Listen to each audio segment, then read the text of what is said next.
નવરાત્રી આડે હવે ગણતરીના દિવસો બાકી છે। સરકાર દ્વારા સોસાયટી અને માહોલ નામમાં 400 લોકો સાથે નવરાત્રી રમવાની છૂટ કોરોના કેસમાં ઘટાડો આવતા આપવામાં આવી છે અને ખેલૈયાઓ નવરાત્રીની તડામાર તૈયારીઓ કરવા લાગ્યા છે। સરકારે જાહેર પાર્ટી પ્લોટ કે ગ્રાઉન્ડમાં નવરાત્રી દરમિયાન ગરબાનું આયોજન કરવા પર પ્રતિબંધ મૂક્યો છે। ત્યારે સાબરકાંઠા જિલ્લામાં આવેલ સુપ્રસિદ્ધ અંબિકા મંદિર દ્વારા નવરાત્રીને લઈને મહત્વનો નિર્ણય કરવામાં આવ્યો છે। સાબરકાંઠા જિલ્લાના ખેડબ્રહ્મા અંબિકા માતાજીના મંદિરમાં ભક્તો નવરાત્રીએ ગરબા રમી શકશે નહીં। સુપ્રસિદ્ધ અંબિકા મંદિર ખાતે દર વર્ષે નવરાત્રી દરમિયાન મોટા પાયે નવરાત્રીનું આયોજન કરવામાં આવતું હોય છે।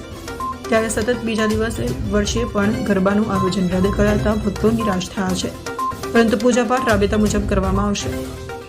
અંબિકા મંદિરના ગર્ભગૃહમાં માતાજીનું ઘટ સ્થાપન રાબેતા મુજબ કરવામાં આવ્યું છે। કોરોનાની ગાઈડલાઈનને લઈને અંબિકા માતાજી મંદિરના ટ્રસ્ટીઓએ મહત્વનો નિર્ણય કર્યો છે।